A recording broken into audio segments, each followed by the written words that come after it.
Hey everyone, welcome back to Yossi Schmidt Show, where we hold everyone accountable and we talk to great minds of the nation. We have the great Joshua Lisec, ghostwriter. Joshua, can you please introduce yourself?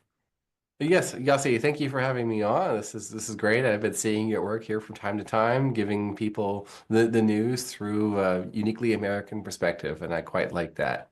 I am not just the co-author of the New York Times bestseller Unhumans with Jack Posobiec, but we also did what's now a Newsmax bestseller, Bulletproof, which is the first and the only book covering the assassination attempts on now President Donald J. Trump. I've done quite a few books for and with other, we'll call them Trump world, MAGA type of figures and characters.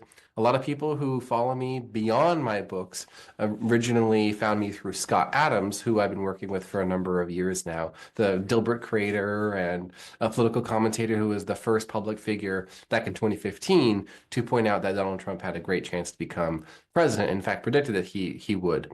I've ghostwritten more than 95 books at this point in my career, nonfiction books, the vast majority of them, business, politics, health, wellness, psychology.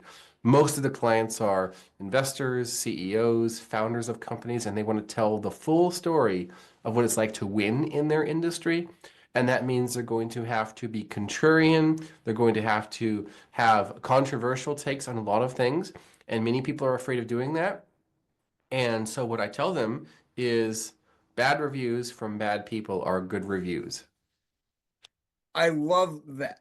I always, whenever I see you posting that on X, I always have to comment on it because that is so true. Someone told me the thing about Donald Trump is that he capitalized on negative press. And the more the liberals cry, the more the liberals shed tears. Bad reviews from bad people are good reviews. It's just something so simple. And yet, when you put it into words, it just speaks volumes. Yes, and the real reason behind that as such a useful rule for public discussions, rhetoric, analysis is when someone is okay, so let's say someone is claiming Elon Musk is a terrible entrepreneur and is not successful, really. And the person making that comment has a string of failed startups and is struggling financially. What do we immediately recognize? Oh, this person is envious. Now, bad people, badness and goodness, these are sort of placeholders for bad faith, meaning the person is coming or from a bad place. So the person doing the attacking is they're giving their review or their feedback or even their reporting on the person, place, or event because of a negative internal state that they're experiencing that has no, let's say, relationship to reality, and it's just absurd. And I first noticed this back in 2020 when I began writing this book, So Good They Call You a Fake, which is sort of my magnum opus of the first 12 years of my ghostwriting career. And what I learned along the way, working with a lot of controversial figures in business and public life, who've done very well at marketing their books and in many cases had runaway international bestsellers. And what we learned was when someone is attacking you for something, that is an acknowledgement it's working. Because if it wasn't working, nobody would care. So Mike Cernovich, the journalist, has said, attention is influence. So if you're not getting attention, you're not being influential. Now, if you're getting a lot of negative attention from people you don't like, you disagree with, you have nothing but contempt for, and maybe you even pity a little bit or a lot, if that's who's attacking you, that's a good thing. So, for example, I am regularly attacked in print, in the media, by the mainstream, a lot by what I would like to call awfuls, affluent white female urban liberals. Awful. They are people that I have so much contempt for, I begin to give way to nothing but pity. I'm out of contempt and now I've hit pity for them, and how let's say, meaning free their personal lives are. And this is no joke. We can simply look up how they have 5 cats and they have 5 glasses of wine every night. And this is their state, right? It's sort of like, I believed everything feminism told me, and now I have gotten everything that it did not promise, and it's too late for me to do anything about it. So all I can do now is make everybody else miserable. And so who do you look for? Well, you look at the sort of person who would never ever want to date you. And they attack that person as much as they can.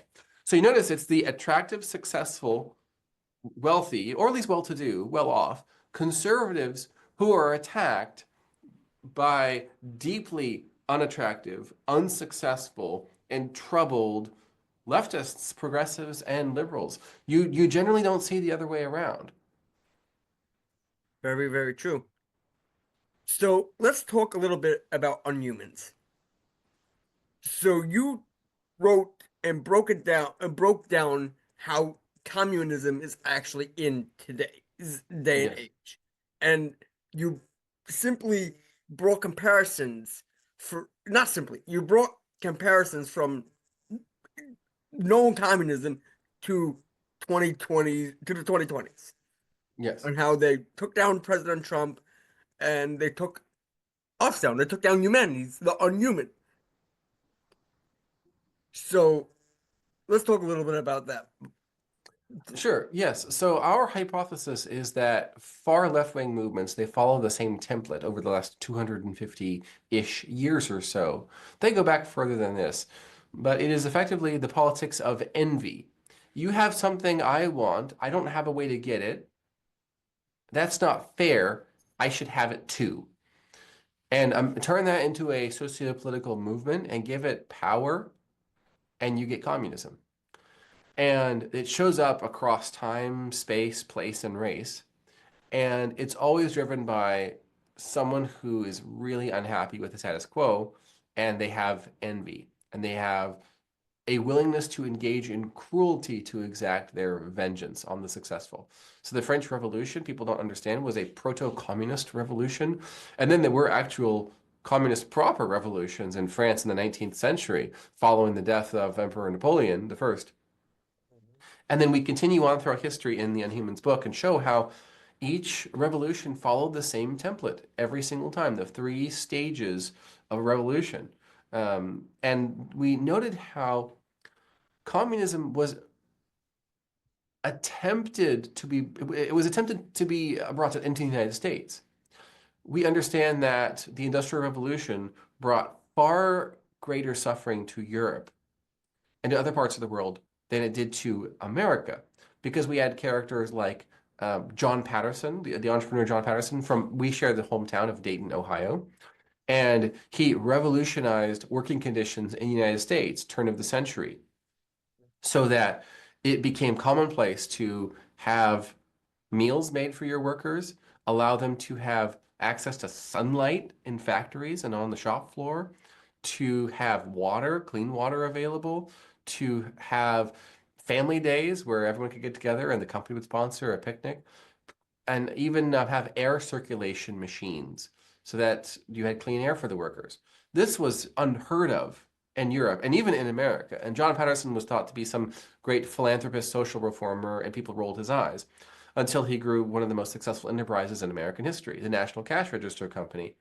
And he launched, together with that, a sales training organization, which ended up training 1/4 of all salespeople in the entire world through the National Cash Register Company. This is a man with great influence. Of course, he traveled internationally and spoke. And as companies began adopting his methods, there was less and less envy, angst, and hatred for the owners of factories by the workers in America.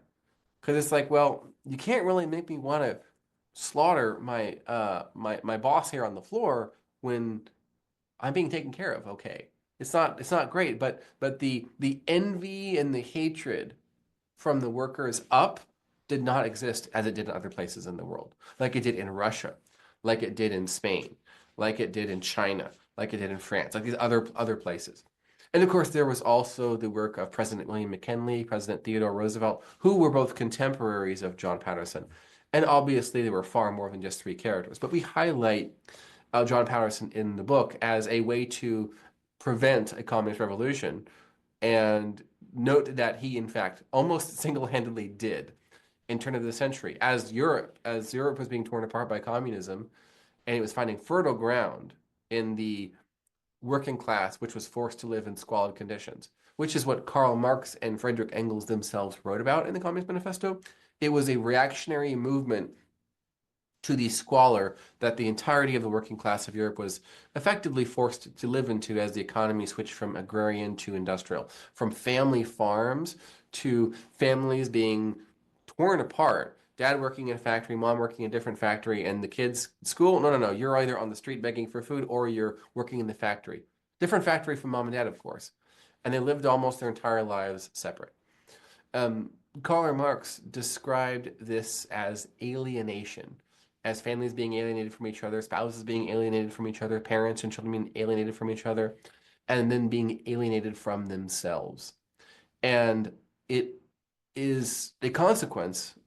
Communism happened as a consequence from a 19th century perspective. Now, this envy of those who have power and opportunity has existed long before that. But specifically, the Communist Manifesto was written in a response to the real world suffering of real world people. Now, instead of fixing it, the idea is, what if everyone who's causing it, what if we just did away with all of them? What if we just wiped them out, slaughter them all? That would solve our problem, wouldn't it? Yes, it would. And then communism revolutions happen. Communism works. Yes. Now, that did not take place in the United States because there was not near as much suffering as there were in other parts. Now, there were certainly squalid conditions that many people who came from Poland or from Germany or from the Netherlands, Holland, from Ireland, found themselves living in the inner cities in the United States. So it was a brutal world compared to the climate-controlled conditions of our everydays now. But communism did not work in this country for a number of reasons, and that was one of them. But we had, following the Soviet Revolution, the Communist Revolution, the October Revolution, and Soviet Union, we have this enemy of the West, the Soviet Union and her allies and those who were under her influence. And so we know that during the Roosevelt and Truman administration, there were a number of Soviet spies and also Soviet sympathizers who had great control over United States federal policy. And we talk about this in Unhumans, so I won't give too much away as to what those policies were and who those characters were and how they were eventually exposed. Let's just say that Joseph McCarthy, senator from Wisconsin, who had the famous lists and we're going to expose everyone who is involved in all of this stuff. McCarthyism is synonymous for witch hunt. It just turns out that McCarthy was right. And that wasn't revealed for another 40 years after he was active. So what we had is Soviets and friends of the Soviet Union infiltrated all key American institutions. The federal government, the various departments like education, the universities, culture, media, entertainment, Hollywood. It's rough. But a socioeconomic revolution didn't make a whole lot of sense because in a free market capitalist country like the United States, anybody who wants to work a little bit can create a pretty good life for themselves, even in working class. In the 1950s, a single family income could afford a car and a house with a backyard and a front yard and a pretty safe area. That was never possible in any country, in any economy, ever, anywhere else, period. And so any one of the world's working poor could come here, or those who were the working poor of the United States, could create something great for themselves here. I think of a family member who began his life, this is going back a number of generations, but it was during World War II. He, with a wife and a baby a few weeks old, got on a train, and the last money they had literally in their pockets, no bank accounts, nothing but clothes in their suitcase. The last cash they literally had, they paid for a one-way train ticket west to try to find work for the husband and father of the family. Literally nothing. I don't think anyone can imagine that kind of poverty in the United States, but that was commonplace. Wait, you mean he had no? There was no family back home because there was no back home. This was following the Depression. There was no bank accounts. There's no saving accounts. There's no credit cards. You mean he had literally penniless? Yes, literally penniless. No cash, no money, and a suitcase of clothes. That is literally all. And he proceeded to build a middle class lifestyle for his family out west. That was not possible anywhere else. This is an anti-classist society in the United States. There are other parts of the world still where if you're not a certain social class, you can't do that. You're not welcome in here. And there's those sorts of attitudes. I've encountered those personally in dealing with various we'll say Indian organizations and the English. There's a strong sense of you were born in the wrong class, you're from the wrong city, you are from the wrong caste, and you're just not, you as a person are not worth more than where you come from. And that's not an American ideal. So communism from a socioeconomic perspective did not work here. So it mutated, communism did in this country. Marxism became cultural Marxism. And what is cultural Marxism but gay race communism? So communism in America in the 50s and into the 60s mutated into something that was not about economics, but politics, socio-politics. And the first opportunity was the civil rights movement of the 60s. And we have an entire chapter on how the civil rights movement was in parallel to it, running along parallel to it, was an explicitly cultural Marxist and communist initiative that was intended to take power from the powerful and give it to the oppressed, which is what Marxist language is. And there's a whole chapter on that and how effective it was. And that sort of marching through the institutions continued. And then instead of it being the working class, the poor, the proletariat, it was American blacks. And then it was, of course, it was women as well. It was then homosexuals, lesbians, and most recently it's been transgender people, and it's been intersectionality where it's like all of those together. So you're a trans, black, lesbian, mulatto, illegal immigrant from Guatemala.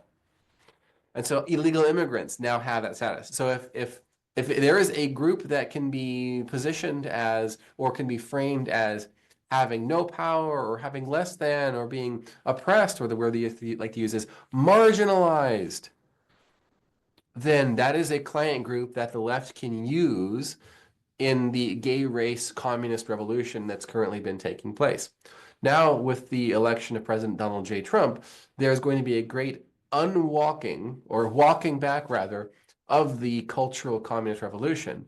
But because it was so successful on so many domains for so long, going back to the 50s and 60s, it's going to take a number of years. And it might even take 48. This is what we're calling Vice President J.D. Vance, 8 years himself. So yes, the golden age has begun, and it begins with a lot of cleaning up that has to be done. So, okay, the cultural Marxist policy of DEI, diversity, equity, inclusion, which is specifically saying if you're a straight, white, successful man, you're a second-class citizen, which is literally and specifically what DEI means. Oh, and also if you're Asian, if you're Indian or Chinese, Japanese, or Korean, then you're also a second-class citizen, because there are hierarchies according to Marxism, right? You are worth more as a person, as a human being, if you can claim that you are oppressed or marginalized. Now, there doesn't need to be any evidence for this marginalized. You can just say you're marginalized, right? So that there's a family of illegal immigrants, they can claim that they're a marginalized group, and the left will come rushing to their defenses. Well, what did you do that? What's so marginalizing? You trespassed illegally into the United States. You committed a crime. So you self-marginalized. Do you see how that works? Right? So when you dig into this, you get pretty quickly to the truth that there's not any oppression actually happening.